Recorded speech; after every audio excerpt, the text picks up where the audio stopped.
Entonces, bueno, el tema de hoy es un tema que bien interesante porque en esta era moderna que vivimos,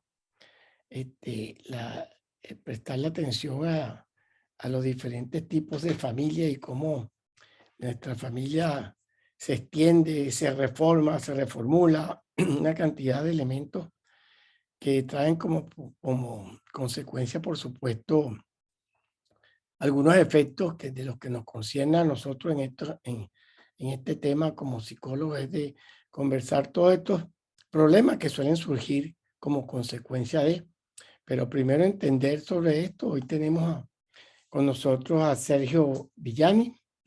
Sergio, psicólogo clínico y con bastante experiencia. Sergio está en Valencia, en Venezuela, en Valencia, bastante activo en su trabajo psicoterapéutico, con una gran carrera profesional.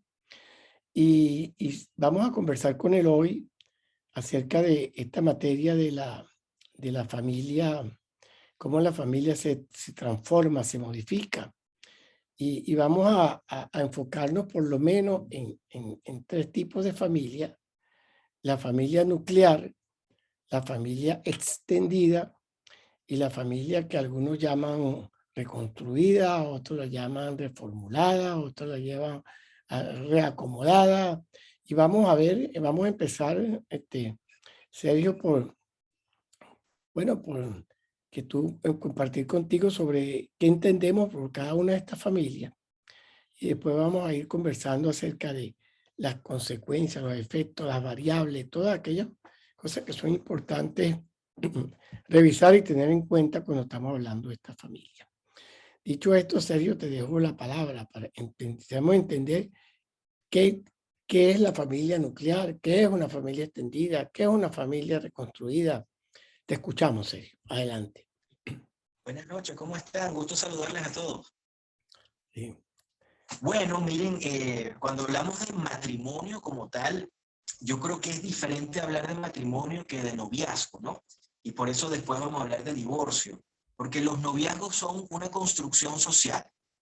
El noviazgo es un invento de la sociedad para que, yo diría que es como un experimento que se mezclan dos sustancias, dos personas con sus diferentes formas de vivir, sus esquemas de lo que vienen en sus pasados, sus crianzas, y comienzan a ver si son compatibles en sus proyectos de vida, en la sexualidad, en la forma de crianza. Y si son compatibles, entonces pasaría a haber más nivel de compromiso y a consolidar esa pareja, ¿no? En el matrimonio. Entonces, el matrimonio es un invento de Dios, digámoslo así. En el libro de Génesis aparece: por esta causa dejará el hombre, hablando del género humano, a sus padres y se unirá a su cónyuge. Y después, ¿qué pasó con los padres, no? Los padres, luego dice, el Nuevo Testamento dice que honremos a nuestros padres. Entonces, esa familia nuclear es lo que tú formas cuando te casas. Y tu familia, eh, tus padres pasan a ser una familia extensiva. Yo me topo siempre cuando hay estas parejas jóvenes que están empezando. Sabes que la mayoría de los divorcios se dan desde el primer día de matrimonio hasta el año quinto. Ahí, por ejemplo, en Venezuela está más del 65% de los divorcios está en esa etapa, ¿no? De adaptación. Y a veces nos encontramos con la dificultad de que estos nuevos cónyuges se les hace difícil colocar límites a la injerencia que tienen sus progenitores, sus padres, ¿no? Entonces, cuando los padres penetran lo que será el funcionamiento de la vida conyugal, cuesta para ellos entender que ahora su núcleo es su pareja, su esposo, su esposa y sus hijos, y pasa a ser familia extensiva a todo lo demás. Papá, mamá, hermanos. Esa división es algo complicado, sobre todo cuando tú vienes de una familia, por ejemplo, amalgamada. Las familias amalgamadas son aquellas que están demasiado unidas, que todo se habla, que no hay secretos, que están aglomeradas también. Y también hay las familias que son desarticuladas, en donde pues la gente, cada quien vive en su pequeño mundo, ¿no? Cada quien está aislado. Entonces esa sería la familia nuclear y la familia extensiva. Y la familia recompuesta es cuando una persona se divorcia y luego vuelve a casarse. Entonces, en esa familia recompuesta es un poco complejo porque seguramente vienes con hijos y recomponer un hogar con los hijos tuyos, con los hijos de ella, y hacer de padrastro, hacer de madrastra, la relación con el excónyuge en torno a la crianza, la manutención. Luego hay un montón de errores que se pueden cometer cuando la persona se divorcia, cuando hablamos de paternidad y maternidad. Si podemos hablar rapidito de esos errores. Yo lamento mucho cuando veo la alienación parental, por ejemplo, cuando uno de los progenitores malpone al otro delante del hijo, ¿no? Como yo te odio a ti, como tengo rencor porque nos separamos y no hemos resuelto nuestros problemas, entonces yo le hablo a tu hijo mal de ti, eres un mal padre o eres una mala madre. Y eso es la alienación parental, muchas veces con injurias, ¿no? Otro error lo cometen muchos hombres, lamentablemente, que es el abandono emocional a los hijos, la poca vinculación, y un error muy frecuente en la mujer es el bloqueo del vínculo paterno-filial. No te permito que veas a tu hijo, no quiero que lo veas, entonces te castigo porque te odio, entonces te castigo a ti no permitiéndote ver al hijo. Entonces, básicamente esos son algunos, pasando muy rápido por algunos de los esquemas en torno a cómo se inicia una familia y muchas veces cómo muere una familia y se transforma en una familia recompuesta. Claro, claro, fíjate. Y es que desde el inicio que estás tomando la decisión de vivir en pareja o de iniciar un matrimonio, está el dicho ese de tú no te estás casando con tu novia o tu novio, sino con toda la familia, ¿no? Pero es interesante que yo no conocía esa estadística de que el porcentaje alto del 65% de los divorcios ocurren en esos primeros 5 años del proceso de adaptación, que es lo que nos dice que la adaptación como tal no termina de llegar nunca, ¿no? Y viene entonces a ver la cantidad de variables y elementos que entran en el caso de la familia extendida, el tipo de familia que te estás encontrando y la inherencia que muchas veces van a tener en la relación de lo que están decidiendo unirse en matrimonio. Sí, tú sabes que yo me encontré hace años, hace unos 10 años, había una estadística libre que eran los registros civiles, te daban aquí en Venezuela la información de los divorcios por estado. Y había un estado que me sorprendió porque habían pocos divorcios en relación comparándolo con los demás. Cuando comencé a indagar qué sucedía allí, me di cuenta que, bueno, uno de los requisitos para casarse en ese momento era hacer un curso prematrimonial. Mientras los Ujú. cursos prematrimoniales en el resto de los estados era un fin de semana o máximo eran como 3, 4 reuniones, en ese estado del que te hablo, con bajos divorcios, el curso prematrimonial era un año. Y había el componente obviamente teológico, religioso, pero había el asesoramiento de un sexólogo, médico sexólogo, había el asesoramiento de un psicólogo y había el asesoramiento inclusive de un equipo de consejeros, ¿no? Entonces ellos crearon durante ese año de reuniones un entrenamiento en resolución de conflictos, manejo del tema de la familia extensiva y crearon factores protectores. Quiere decir que nosotros realmente en el colegio, en la universidad, pues no nos enseñaron a cómo ser esposo, cómo ser esposa, solamente lo sabemos hacer en base a lo que aprendimos en nuestras familias, de donde venimos, de nuestros Claro, padres, y de allí hay que tener la habilidad de poder seleccionar lo más adaptativo, lo que más se ajusta a esta época, y también saber llevar de un yo a un nosotros, donde luego tratar de minimizar uno de los grandes problemas que hay en las parejas hoy en día, que es la lucha de poder. Imagínate que se casan dos personas dominantes, ¿no? Las cosas se hacen como yo digo. No, es como yo digo. Entonces aquí hay constantemente luchas, ¿no? Pero imagínate esta configuración, una persona dominante con una persona sumisa. Es como yo digo, está bien. Yo mando, bueno, yo obedezco. Yo enseño, bueno, yo aprendo. Ahí no hay conflicto, pero aquí se cansan, ¿no? claro, Eso, aquí claro. viene una crisis, ¿no? Entonces, ni dos dominantes, ni un dominante, ni un sumiso, sino que son dos interlocutores iguales. Quiere decir que yo creo que quedó atrás el machismo y el feminismo. Y hoy se habla de cooperación, se habla de justicia en los roles, tanto en lo económico como en los quehaceres, como en las responsabilidades de la casa. y esas luchas de poder tiene que ser algo que también quede atrás. Entonces sí es factible ayudar a estas parejas en ese proceso de adaptación, creando factores protectores, sobre todo para ayudarles a manejar esas tres cosas que es el amor de pareja, ¿no? La sexualidad, la comunicación y el compromiso.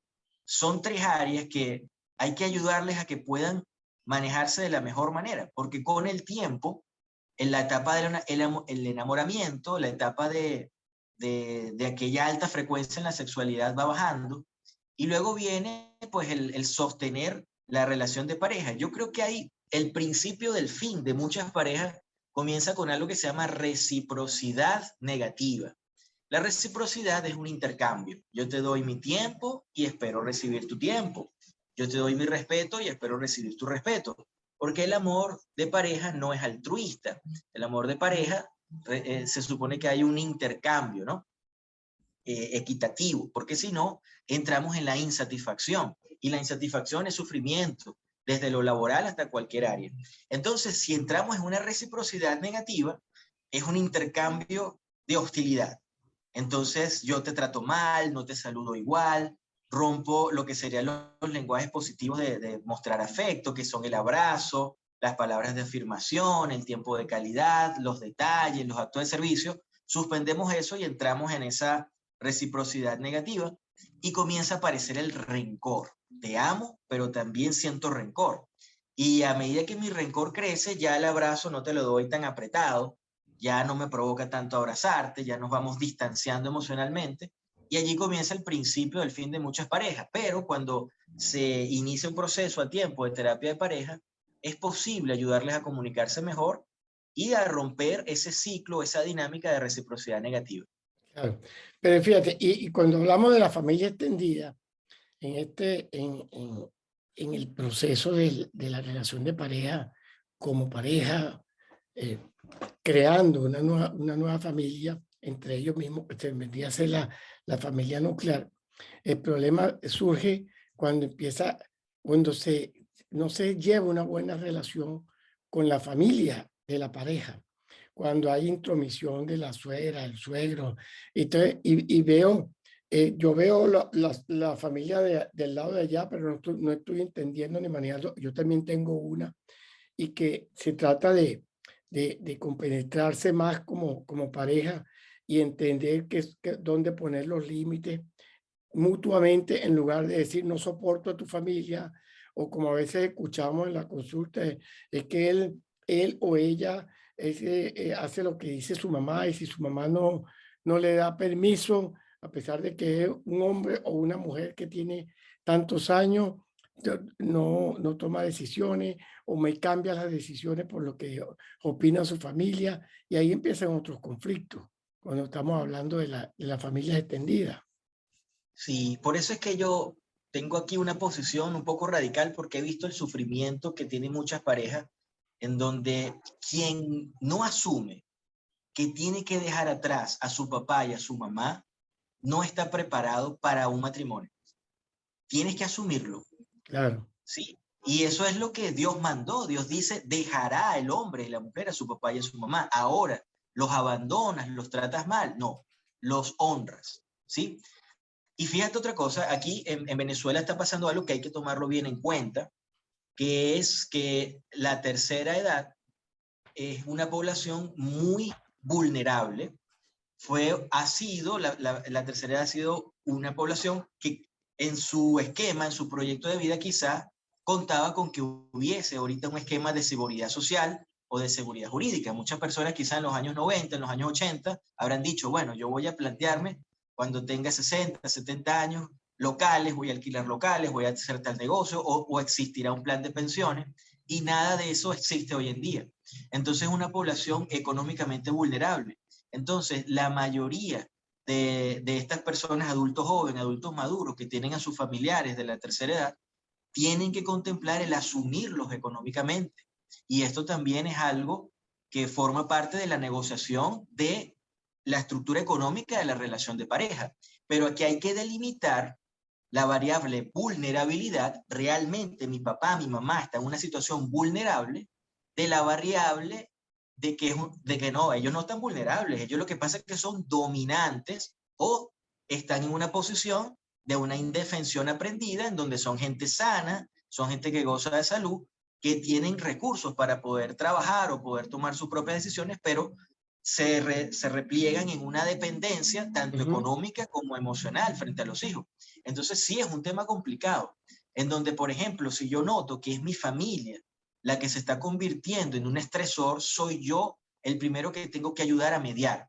Pero si no tengo esa capacidad de hacerlo, entonces pongo a mi pareja en una posición, digamos, difícil, porque pueden haber coaliciones. Tú sabes que en las familias hay alianzas o hay coaliciones. Las alianzas son muy bonitas, porque las alianzas quiere decir que todos nos unimos en función de un objetivo para construir algo. Es decir, vamos a ahorrar este año para irnos de vacaciones. Bueno, entonces todos ponemos un granito de arena, somos una alianza. Pero las coaliciones es que si en la familia somos 5, bueno, mira, 3 nos unimos contra 2. Entonces estas coaliciones son muy dañinas porque quiebran en bloque las relaciones de familia. Entonces muchas veces yo veo cómo se arman coaliciones, por ejemplo, la parte de la suegra, por ejemplo, los hermanos contra uno de los cónyuges de la relación de pareja. Pero aquí hay que tener cuidado por todas las partes, porque cuando tú inicias una familia, tienes que estar muy claro de que tendrás una familia política. Esa palabra política hay que entenderla bien, porque hay que ser diplomático, ¿sí? Puede ser que tus suegros te hagan algún mal gesto, puede ser que tus suegros tengan muchas veces por mala educación o por celos o porque cosas muy subjetivas de ellos, por costumbre. Entonces tú tienes que estar en un nivel más alto en el sentido de saber manejarlos de una manera diplomática, saber manejarlos, eso sí, yo siempre lo comento, sin dejar pasar la humillación, ¿no? Ahí es donde viene la tolerancia, ¿no? La tolerancia es una palabra difícil porque habla de que, bueno, yo tengo que soportar un poquito las actitudes tuyas, ¿no? Cuando lo ideal sería es que yo disfruto hablar con mi suegro, con mi suegra, aquellos que tienen la bendición de tener familias extensivas o familia política, con gente que realmente son gente que nutre, que aporta. No todas las familias son disfuncionales en ese sentido. Claro, claro. Pero la pareja tiene que trabajar con la intención, y aquí es donde viene algo importantísimo, la madurez de la personalidad. En la madurez de la personalidad, intento no caer en aquello de la personalización, ¿no? La personalización es que imagínate que somos vecinos y tenemos un problema que resolver aquí entre tu pared y la mía. Entonces yo toco tu puerta y te digo, vecino, vamos a resolver este problema, y tú me dices, no, pero es que yo no voy a hablar contigo porque tú me hiciste aquello, aquello y aquello el año pasado. Yo tengo que evadir todos esos dardos, ¿no? Para llevarte a la solución. Vamos a ocuparnos de resolver este problema ahorita y ya después hablaremos de lo que te hice, del perdón y todo eso. No caer en esos juegos es bien importante, ¿no? Entonces la personalidad madura puede llegar a resolver conflictos, tiene la empatía para ponerse en el lugar del otro. Muchas veces, bueno, no tantas, ¿no? Pero algunas veces uno se topa con que hay personajes dentro de esa familia política que tienen una psicopatología, ¿sí? Personas que realmente su conducta raya a nivel patológico, y allí conviene hablar inclusive en el psicólogo o el psiquiatra, porque patologizamos, ¿no? Patologizar significa, ahora yo entiendo por qué tú reaccionas como reaccionas. Cuando no entendía por qué tú respondías de esa manera, entonces mi forma era de juicio, yo te juzgo. Pero cuando entiendo que tú me tratas de esa manera o que tienes tal reacción, es por una patología, por un compromiso que tú tienes, entonces ya te veo compasivamente. Entonces desde la compasión puedo ayudarte más bien, ¿no? Claro. Entonces es un tema complejo porque ya no hablamos de 2 personas, sino que hablamos de un conjunto de muchas más personas. Sí, claro, y lo importante es que ese nivel de madurez sea mutuo. En la pareja puedan sentarse a conversar el problema sin, sin tomar posición respecto a cuál familia es mejor o no es mejor, o cómo es la actitud de la familia tuya versus la familia mía, sino a nivel de madurez entender que así como tú tienes una familia que puede tener ciertos problemas, yo también tengo mi familia que puede tener ciertos problemas, porque ninguno estamos exentos ninguno somos completamente perfectos ni existe esa perfección. Entonces entender esto, y si se consigue que existe una patología que porque la estamos entendiendo, porque estamos aprendiendo, bueno, es apoyarnos para ver cómo manejamos esto y cómo procesamos. Es difícil que con un trastorno, por ejemplo, patológico, un trastorno de personalidad, podamos hacer algo directamente con el cuñado, con la suegra, con el suegro, o con mi padre, o con mi hermano. Pero por lo menos, cómo aprender como pareja a manejar esto para que no nos afecte, eso sí es posible. Y yo creo que ahí es donde hay que enfocarse. No sé, ¿qué opinas? Es así. Por eso Mm. es esperanzador cuando esto se maneja con la mediación del terapeuta de pareja, porque muchas veces son situaciones que abruman a la pareja y esto se convierte como un estresor externo, ¿no? Hay Ujú. parejas que no son compatibles en su personalidad o que tienen dificultades internas, pero estos son estresores externos que pueden hacer cosas complicadas. Igualmente como el caso con las familias recompuestas, es decir, me divorcié, tengo hijos, me caso con una mujer que también es divorciada y tiene hijos, tenemos que unir ambos grupos y uno de esos hijos no acepta la figura del padrastro o de la madrastra, ¿sí? O tenemos una expareja que está haciendo alienación parental, hablando mal o induciendo odio Ujú. hacia uno de la pareja del excónyuge, ¿no? Y ese es otro de los motivos de consulta bastante frecuente con la familia recompuesta. Fíjate, yo creo que para llegar a ser familia recompuesta, o sea, para divorciarse, habría que seguir un protocolo, digámoslo así. El antes, el durante y el después, ¿verdad? Primero, nadie se puede alegrar de una pareja que se está divorciando. Yo soy de los que piensa que se debe intentar los recursos que se pueda hacer para ayudar a esta pareja a llevarse mejor. Ahora, siempre respetando la voluntad. Nosotros en salud tenemos los principios de bioética y uno de esos principios es la autonomía. Si un paciente decide no continuar una relación, hay que ayudarle más bien a tomar esa decisión. Claro, claro. Nunca el terapeuta, nunca el psicólogo, el psiquiatra va a decir sepárate o reconcíliate, pero sí el trabajo es mediar y ayudarle a las personas a que se clarifiquen sobre lo mejor que es posible hacer. Entonces, cuando ya no hay solución, entonces, y tienes hijos menores, yo siempre recomiendo que ambos progenitores se sienten frente a estos hijos menores, siempre y cuando sean niños de 6 años para arriba, que ya tengan un desarrollo del lenguaje bien estructurado, normoevolutivo, y ambos progenitores se sientan frente al niño y la niña y le exponen, tu papá y yo, tu mamá y yo, nos vamos a separar. Entonces, allí viene, ¿por qué tiene que ser ellos dos en conjunto? Porque si yo me voy de casa, quedo como que el que estoy abandonando y quizá es la esposa la mala que me ha corrido de casa. En Latinoamérica el hombre no se divorcia, es decir, en Latinoamérica el hombre favorece la crisis de pareja, pero no es el que dice me quiero divorciar, es la mujer estadísticamente la que más de un Estadísticamente. 80% Ok. sí, introduce la demanda de divorcio, es la mujer. Entonces, para salvar a la mujer, para que no quede como la mala, la que corrió a mi papá, la mala, la que no perdona a mi papá por los errores, ambos progenitores se sientan y asumen, nosotros ya no nos llevamos bien. Es como en un colegio, hijo, cuando dos estudiantes no se llevan bien, lo colocan uno en una sección y el otro en otro salón. Así. Y el hijo va a tener la oportunidad de hablar sobre sus miedos, ahí se dice no ha sido tu culpa, ahí se expone bien claramente lo que sería el régimen de convivencia. Ahorita hay un régimen de convivencia digamos, el mismo tiempo con el papá, al mismo tiempo con la mamá. Esto lo hacen aquellas familias que se llevan bien, que no terminan de una manera dramática el matrimonio.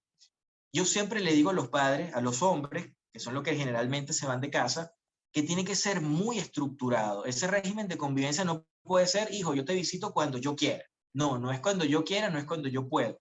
Debe existir un compromiso de asistir estructuralmente días fijos. Vamos a suponer, que el hombre diga, mira, a mí me toca visitar a mi hijo los fines de semana y el hijo va a tener, sobre todo si es pequeño y no maneja la variable tiempo, no entiende cuándo es lunes, cuándo es martes, pero va a tener en su estructura la confianza de decir en un pequeño calendario, mira, faltan tantos días para que veas a tu papá.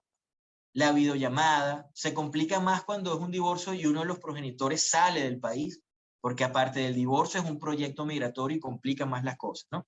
Entonces vamos por ese punto, vamos por el punto de intentar terapia de pareja. Si no se logra nada, vamos con el punto de la notificación. Luego ayudarles a que no cometan el error de la alienación parental, que no cometan el error del abandono, ¿sí? Luego que no cometan el error el distanciamiento emocional, y luego estás divorciado, tú tienes que ser muy discreto con lo que venga en adelante. Claro. Hay aquellas personas, porque recuerden lo que hablamos al principio, que es un noviazgo, un experimento, ¿sí? Donde puede salir bien o puede ser que no seas compatible. Entonces, tú no puedes someter a tu hijo menor o tu hijo adolescente a interactuar en tus experimentos de vida conyugal. Tú tienes que perfilar bien, y eso te va a tomar 1 año o 2 años luego de un divorcio, perfilar bien cuál es la persona con la que tú puedes hacer una familia recompuesta. Entonces, por un margen de 8 meses a 1 año, tiene que ser una relación con discreción. Eres libre emocionalmente, incluso legalmente, para reunirte con quien tú quieras, para formar una nueva pareja, pero tienes que hacerlo con total discreción por 8 meses, 1 año es el tiempo recomendado, para luego, una vez que perfilaste a esta persona como que son compatibles realmente y hablaron de un proyecto de familia recompuesta, introducir a la persona poco a poco dentro del sistema familiar, ¿sí? Entonces es un poco engorroso porque ahora viene tú como hijo, imagínate que eres un niño que tiene 8 años y se te aparece un señor a visitarte y que no es tu papá. Tú como niño pequeño, tú dices, si yo quiero a este señor, si yo le muestro mi respeto a este señor, yo estoy en no soy leal, ¿no? En una lucha de lealtad, no soy leal a mi papá. Entonces sí, necesito la aprobación de mi papá, necesito que mi papá me diga, hijo, sí, respétalo, puedes llegar a ser amigo de ese señor. Ah, entonces sí, tengo el permiso. Igualmente, cuando es lo contrario, ¿no? Con el caso es la mamá, la que, en el caso que es el papá con la nueva pareja. Entonces es algo complejo todo lo que estamos hablando porque sí son muchas formas de ver sí las cosas. cosas. Y en esta sociedad donde el número de divorcios es altísimo, es altísimo. Estamos hablando de 50% de divorcio y a veces más dependiendo del país, pero es muy alto. Entonces es bastante común las relaciones recompuestas, las familias recompuestas, y se dan de varios tipos. A veces, si no hay hijos, tiene una característica, pero a veces es uno de los dos quien tiene hijos y el otro no, y a veces ambos tienen hijos. Y definitivamente la clave va a estar en la madurez que haya tenido la persona que está reconstruyendo su vida familiar, la madurez y el proceso de separación que realizó. Pero entonces el proceso que yo realicé, pero estoy entrando en otra relación con otra persona que también puede estar divorciada o divorciada y también tiene hijos. Entonces ya no es la madurez de uno, sino la madurez de dos. ¿Ok? También se puede dar el caso donde uno el reincidente o la reincidente, por llamarlo de alguna manera, sin ningún término peyorativo, inicia esta relación e inicia una nueva familia, con una persona que nunca ha estado casada. Otra experiencia y totalmente distinta. De manera que esta familia recompuesta tiene una cantidad de variables que hay que ir con una lupa, observando qué hacer para que cada vez, para procurar la probabilidad de una relación más sana. Nada sencillo, pero interesante, y por eso es que tiene tantos aristas y tantos bemoles que hay que revisar en estas relaciones. Sí, hay una de esas variantes que tú comentabas, que es cuando uno de los cónyuges sí viene con hijos y el otro cónyuge nunca se había casado antes y no tenía hijos, y a veces hay una diferencia de edad que es mucho más joven, ¿no? Entonces, ¿cómo ser padrastro o cómo ser madrastra cuando no se tiene ninguna experiencia en la crianza? Entonces, ¿hasta dónde llegas? ¿Qué se te permite? ¿Hasta dónde puedes corregir? ¿Hasta dónde no? Y es un reto bastante importante porque ciertamente tienes que hacer corrección, tienes un rol como padrastro o como madrastra. Y sabes que es un rol muchas veces altruista y poco valorado, ¿sí? Los padrastros y la madrastra hacen cosas maravillosas. Yo siempre digo que ellos vienen a ser los que vienen con toda la intención de hacer bien, como un signo de más y no de menos. Ellos no vienen a restar nada, sino que vienen a sumar. Lo que pasa es que muchas veces esa suma, ese aporte que hacen, muchas veces no es reconocido por los mismos niños, ¿no? Y es un gran reto eh, ejercer un rol del cual no sabías nada de cómo hacerlo y en donde la otra parte presenta resistencia también, ¿no? Porque está el tema de los celos, ¿no? Está, bueno, voy a compartir a mi mamá o voy a compartir a mi papá con esta otra persona y el tema de los celos está rondando allí. Entonces Sí, se requiere un nivel de madurez grande de todas las partes para que puedan ayudar a estos niños a adaptarse a esa nueva familia. Y por eso requiere un tiempo. Esto no es de la persona que está divorciada y va a ser una familia recompuesta, no puede hacerlo de buenas a primeras, no puede irse por impulsividad. Esto es un proceso que tiene que ser muy cuidadoso. Inclusive, se habla de la disponibilidad emocional. Si yo vengo de un divorcio y realmente tengo rencor, si imagínate una persona que ha sido víctima de infidelidad y entonces queda como un comportamiento un poco como una celotipia, o queda un poco queriendo cobrarle a los demás facturas que realmente no es culpa de nadie. Hay que hacer un trabajo interno bien importante para realmente estar disponible legal y emocionalmente, ¿no? Y es claro. un tema de responsabilidad. ¿Sabes que Claro, unos claro, tiene que psiquiatras? estar realmente preparado o preparada para esto. Y por eso es el tiempo, y el tiempo es muy valioso. Como tú citabas un año, yo me atrevo a asegurar que antes de los 2 años es bastante difícil estar lo suficientemente preparado para por lo menos intentar una familia reconstruida, porque el nivel de madurez que se requiere es altísimo. Y de nuevo, no es la acción de uno solo, sino de dos más los hijos, ¿sí? Que dependiendo la edad va a ser distinto.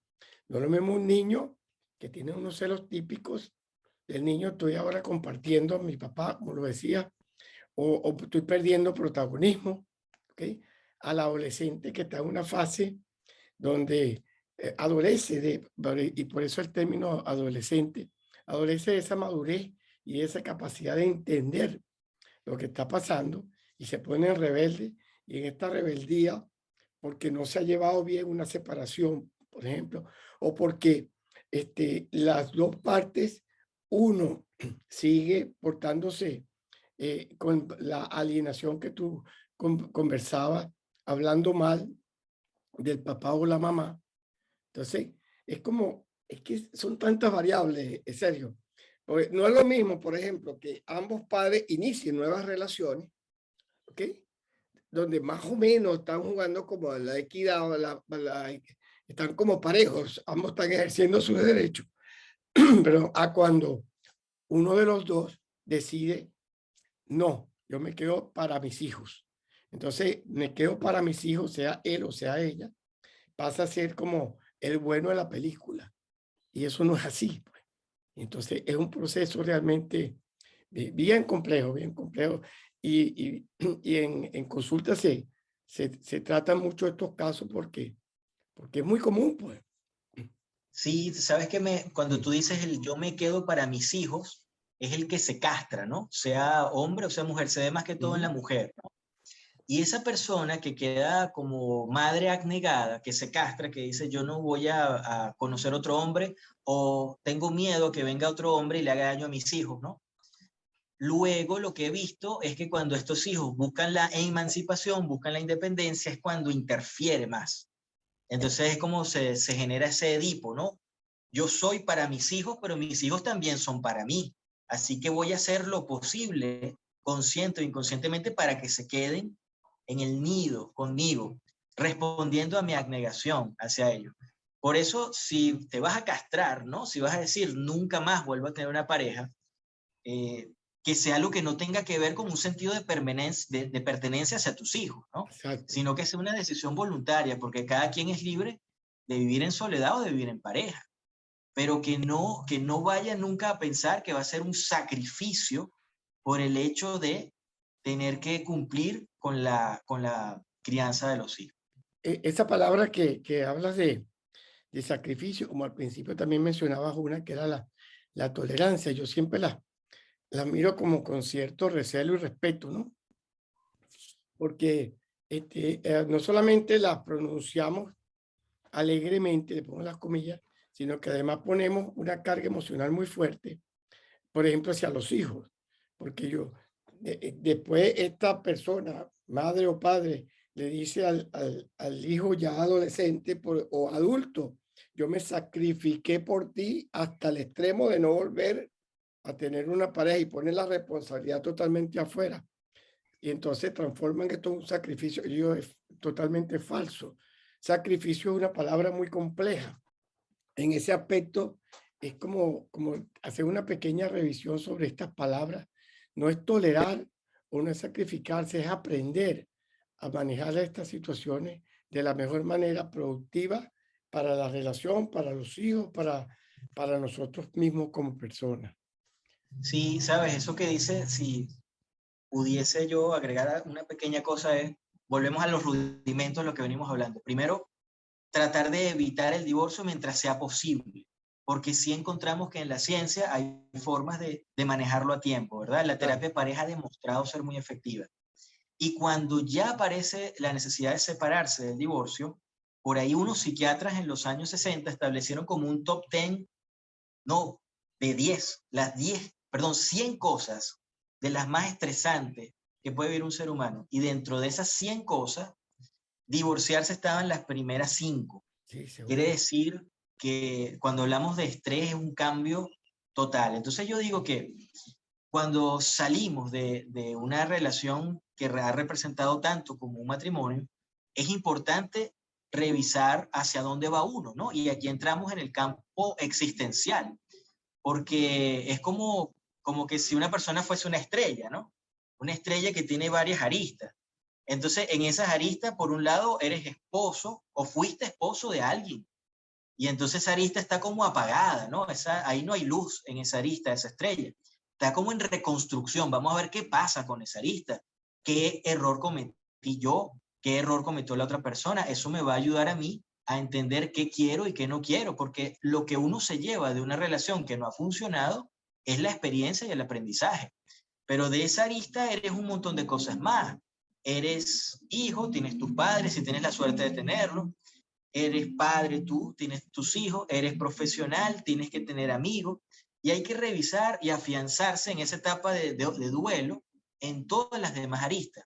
Entonces, si tú crees que solamente vas a quedar como mamá o como papá, existencialmente estás cometiendo un error allí de posicionamiento ante enfrentar la vida, porque un ser humano es más que la mamá de fulanito o el papá de fulanito.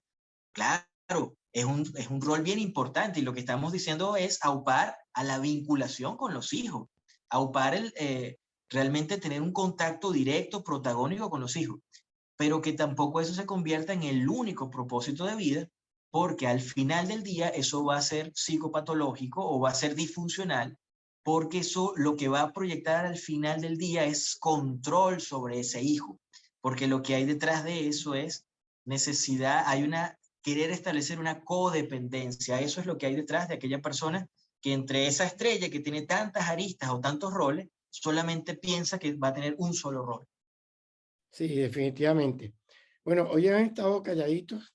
Los invito a que si quieren hacer algún comentario, activen su micrófono o escriban en el chat, ¿ok? Para seguir hablando sobre este tema, porque son muchos los aspectos que van a incidir. Hay algunos mitos inclusive. Por ejemplo, el mito que lo aprendemos mucho viendo las películas, el mito de la madrastra bruja. Entonces todas las madrastras se transforman en la malvada y realmente son mitos, son absurdos. Hay, como tú decías, relaciones donde el altruismo de estos padrastros o madrastras es altísimo, ¿ok? Y es difícil, pero hay que es llevarlo.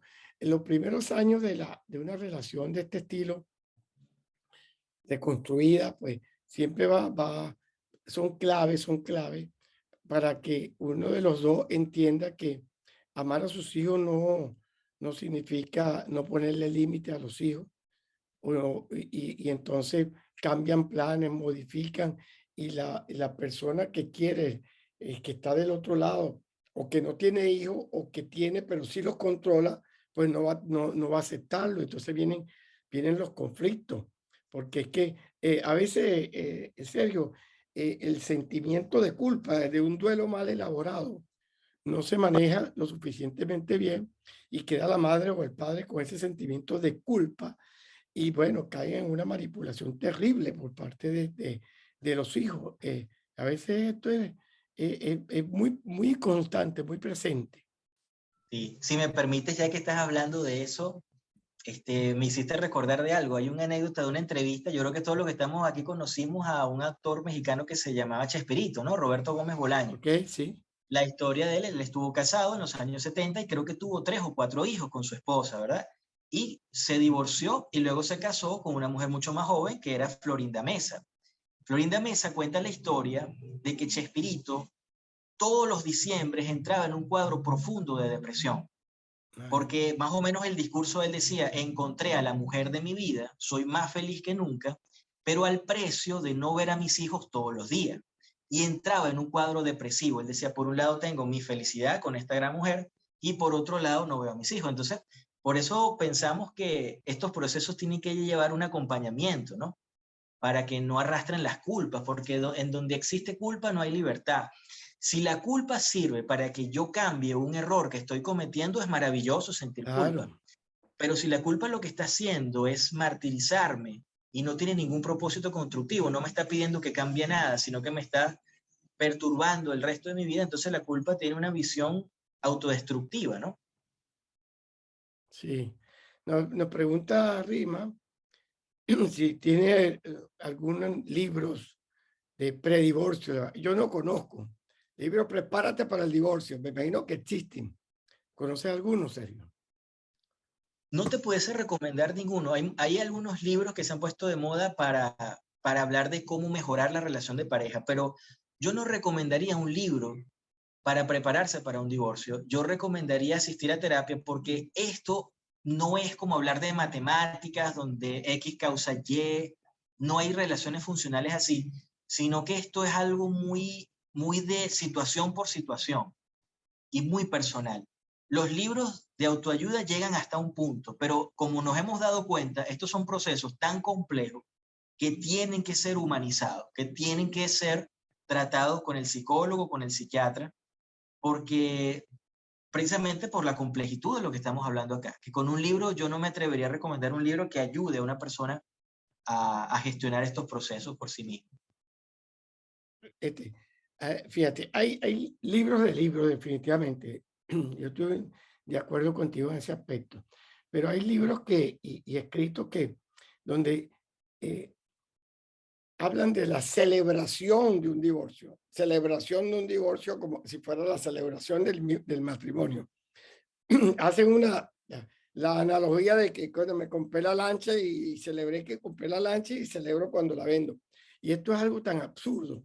Me parece sumamente absurdo que se esté celebrando un divorcio como tal, como una fiesta, porque está bien, para yo celebrar esto tengo que haber tenido una vida terriblemente dura, y más que celebrar el divorcio como tal, es celebrar que estoy este, desarrollando la posibilidad de vivir nuevamente.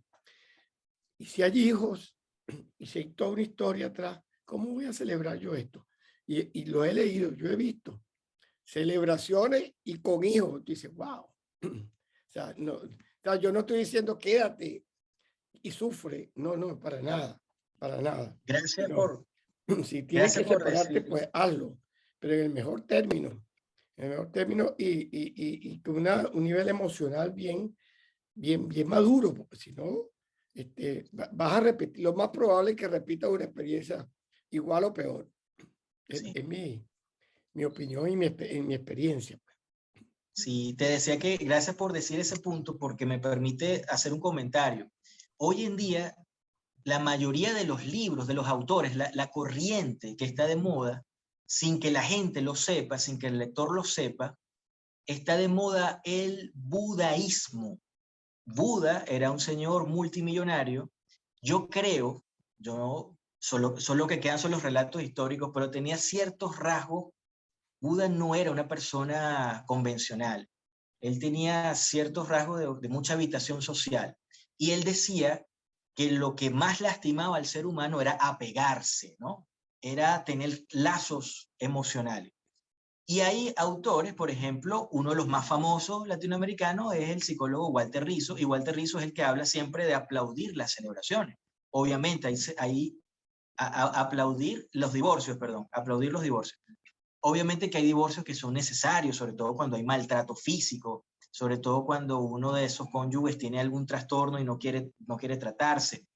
Pero cuando tú lees hoy en día todos los libros que hablan sobre despégate, deshazte de la persona que no sirve y le llamas tóxico a la gente, tú sin saberlo estás respondiendo a una epistemología hinduista. Nosotros, digamos, en la modernidad respondíamos más bien a una filosofía más conservadora, ¿no? En donde la gente intentaba luchar o intentaba mejorar la relación de pareja. Es decir, anteriormente había más capacidad de compromiso. Entonces, porque el amor tiene un componente voluntario. Sin embargo, hay que ser cuidadoso con esto. Es caso por caso. Hay veces que una persona realmente te dice en consulta, mira, yo me quiero divorciar porque no siento más amor por aquella persona, pero no tiene ningún motivo, no hay ni siquiera una crisis, ¿no? Y decide separarse.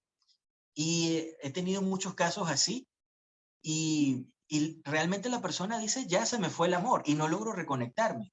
¿Cómo haces con eso, no? Cuando ves que no hay rencores, cuando ves que es como decía un autor llamado Bauman, que dice que el amor de estos días, él ya murió, pero él dice que el amor de estos días es líquido, un amor hedonista, del rato, no que piensa futuro, no que habla de compromiso, sino que es un amor del momento. No es ni siquiera popular hoy en día hablar de compromiso.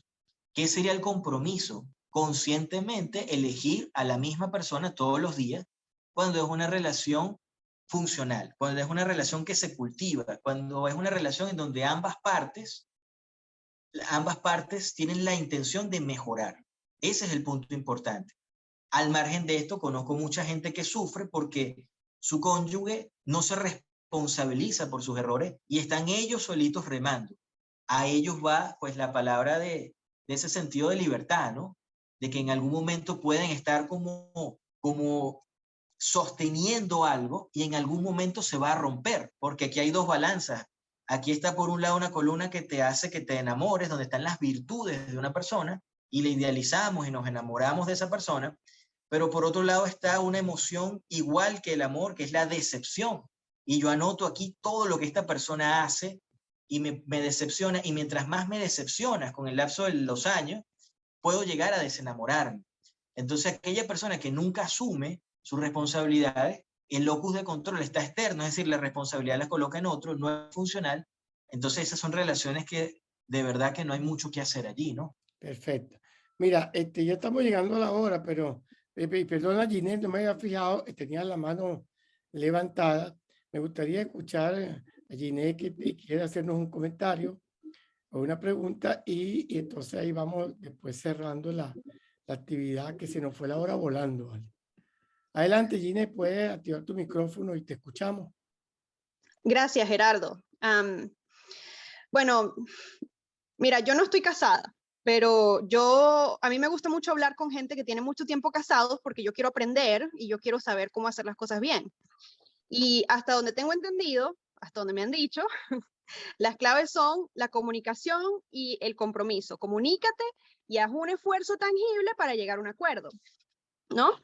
Entonces, el problema que yo veo con eso es que la comunicación para las mujeres es difícil y por eso me pareció, bueno, me pegó un poco como un cuchillo cuando Sergio dijo, mira, vamos a dejar atrás el machismo y el feminismo. Y me parece como, no sé, a mí eso no me parece bien porque muchas de las ideas que hacen que un matrimonio funcione bien, que una relación funcione bien, son ideas feministas. El hecho de comunicar tus sentimientos, el hecho de lo que llaman en inglés consent, que no existe en español, y a eso viene lo que está diciendo de que la comunicación es difícil, pero la idea en inglés del consent, que es de darle permiso a alguien para que te toque o para que haga lo que sea, eso a mí cambió mi relación completamente. O sea, mi relación de pareja la cambió y eso es una idea feminista. La idea de la vergüenza y la culpa, de cómo diferenciar entre la vergüenza y la culpa de quién soy y de lo que hice, es una idea también feminista. Entonces, bueno, o sea, hay muchos factores acá, pero claro, me parece como, no sé, no me parece correcto decir, mira, vamos a dejar atrás el feminismo. Yo creo que el feminismo tiene sus problemas, por supuesto que sí, pero muchas de las ideas feministas son muy importantes para una relación, me parece a mí. Y claro, cuando se trata de la comunicación es muy difícil para nosotras, porque especialmente en español, las palabras no existen para comunicar ciertas cosas. Las dinámicas sociales de poder favorecen a los hombres, en Latinoamérica sobre todo. Entonces, bueno, yo solamente quería poner eso ahí y dejarlo ahí. Perfecto, gracias, Ginette. Sergio, ¿algún comentario sobre? Ginette, qué bueno tu participación. Te haces un comentario muy, muy profundo. Permíteme responderte y quisiera pues que lo que te vaya a comentar pues te ayude a tener esa visión. Machismo y feminismo creo que está caduco para las relaciones de pareja hoy en día y te explico por qué. Tú haces referencia a comunicación y luego dijiste algo que se llama o pudiera ser tipificado como abuso sexual, el consentimiento. Tú puedes tener a tu pareja, puedes estar casada inclusive, y si tú no quieres tener relaciones, nadie te obliga a tener relaciones. Y tú luego señalas algo bien cierto, tú dices la comunicación se hace difícil. Y ahí está la diferencia entre el hombre y la mujer, ¿sí? El hombre es más inquieto en la parte de la sexualidad. Hay una hormona que se llama testosterona, que en el hombre, está en el hombre y la mujer, pero en el hombre existe más.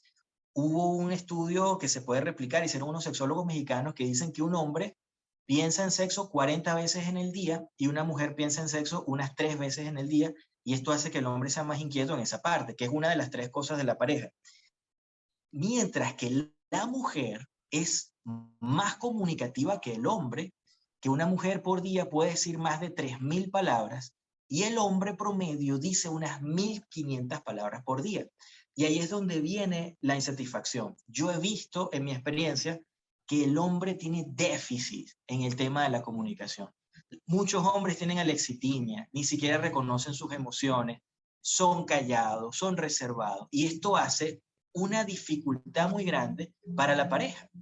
Entonces, yo te cambiaría, Ginette, el tema de machismo y feminismo por el tema humanista de la asertividad. Hay 2 piernas con los cuales se tiene que caminar en una relación de pareja. Una es la asertividad y la otra es la empatía. La asertividad es que yo digo lo que siento y lo que pienso sin ofenderte, sin lucha de poder. Yo no paso por encima de mi esposa, ni ella por encima de mí, ni hay un sumiso y un dominante. No, señor, son 2 personas con el mismo criterio y la empatía sirve para yo sacar un poquito mi forma de ver las cosas, las coloco aquí y quiero llenarme de lo que dice mi pareja para comprenderle, ponerme en los zapatos de ella. Entonces, creo que hiciste alusión a 2 temas. Uno que es la comunicación. Yo ofrezco esos 2 conceptos, inteligencia emocional, asertividad, empatía. Y lo otro, cónchale, abuso sexual. Cuidado con eso porque el tema del consentimiento es algo bien importante, ¿no? Con términos legales incluso. Bueno, gracias, Ginette, por tu comentario, porque este es un tema por supuesto, donde todos pueden dar su opinión y efectivamente yo no creo que la intención sea desconocer toda la lucha histórica que ha llevado a la mujer, pero sí manejarse ahorita el concepto de la asertividad, y la asertividad no solamente para las relaciones de pareja, sino para la asertividad para todo tipo de relación. que como bien decía Sergio, efectivamente es defender tu derecho sin agredir, sin necesidad de agredir, sino no aceptar todo, defiendo mi derecho y no agredo. Y sí, no, yo no creo que no sea no reconocerse la lucha, porque ha sido una lucha histórica, pues, que la mujer se ha ganado su posición en la sociedad a través de un largo trabajo. Creo que ahí coincidimos todos y es lo que entiendo quiere transmitir también Sergio. Bueno, estamos llegando al final de esta conversa. Yo sé que es un tema que pique y se extiende, que podemos quedarnos mucho rato conversando sobre el mismo, con opiniones y diferencias bien válidas, porque esa es parte de esta actividad y es parte del ser humano. Y entonces, Sergio, te dejo la palabra para tus palabras de cierre y despedida. No sin antes darle las gracias a todos los que han estado aquí escuchándonos y participando. Adelante, Sergio. Bueno, muchas gracias a todos por escucharnos, por participar. Y así son las relaciones humanas, hay opiniones diversas. Hay diferentes puntos de vista, ¿no? Mi punto de cierre es basado justamente en eso, ¿no? Yo creo que existe un solo manual cuando uno empieza una relación de pareja, y ese manual es lo que uno vio en sus padres, ¿no?